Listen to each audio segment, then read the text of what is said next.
ये आजकल बहुत से मसीह भाई-बहन ऐसे हो गए हैं कि एक दूसरे के ऊपर दोष लगा रहे हैं और एक दूसरों को नीचा दिखाने की कोशिश कर रहे हैं, जबकि परमेश्वर ने कहा कि हमें एक दूसरे से मिलकर रहना चाहिए। लेकिन परमेश्वर का वचन ये भी कहता है कि बहुत से लोग होंगे ऐसे और बहुत से परमेश्वर के दास-दासी भी ऐसे होंगे, जो एक दूसरे के ऊपर दोष लगाएंगे और एक दूसरे को नीचा दिखाने की कोशिश भी करेंगे। लेकिन परमेश्वर हमें कुछ सिखाता है, कुछ ऐसे बातें हैं जो परमेश्वर हमें बताना चाहता है। और वो बातें क्या है, आइए हम ये सब बातें इन वचनों के द्वारा जानेंगे। ये वचन हमें कहता है, पहला कुरिन्थियों 2:10 में यदि हम पढ़ते हैं तो परमेश्वर का वचन कुछ इस तरह कहता है, हे भाइयों, मैं तुमसे हमारे प्रभु यीशु मसीह के नाम में विनती करता हूँ कि तुम सब एक ही बात कहो और तुम में फूट ना हो, परंतु एक ही मन और एक ही मत होकर मिले रहो। हालेलुया। परमेश्वर का वचन कहता है, मैं चाहता हूँ, प्रभु कहता है, मैं चाहता हूँ कि तुम एक होकर रहो।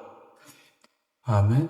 एक दूसरे के ऊपर दोष मत लगाओ और ना एक दूसरे को हालेलुया नीचा दिखाने की कोशिश करो। बहुत से ऐसे भाई बहन हैं जो कहते हैं उस चर्च में मत जाओ, उस भवन में मत जाओ। लेकिन आप ये सोच कर देखो ना कि आप परमेश्वर के लिए जा रहे हो, किसी मनुष्य के लिए नहीं। आपके हृदय में यदि परमेश्वर हो तो आप किसी भी भवन में जाओ, कहीं भी आप प्रार्थना करो, परमेश्वर आपके साथ हमेशा वैसा ही रहेगा जिस तरह से आप किसी भी चर्च में जाकर प्रार्थना क्यों न करो। हालेलुया।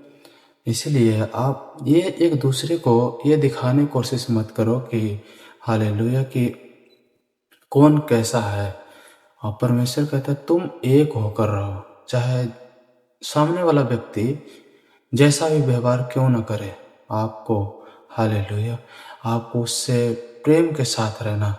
जबकि परमेश्वर कहता है तुम्हारे अंदर दया होना बहुत ज़रूरी है। आमीन।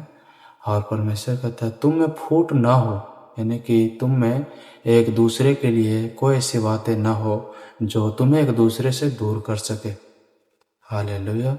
यदि ऐसी बातें आपके मन में आता भी है तो आप परमेश्वर से प्रार्थना करें, परमेश्वर मेरे मन में ऐसी कोई बात ना रहे कि मैं तेरे दास दासियों से विरोध करूं। हालेलुया।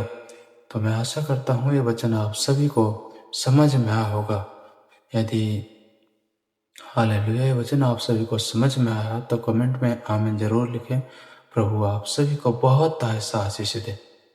जय मसीह की सभी को।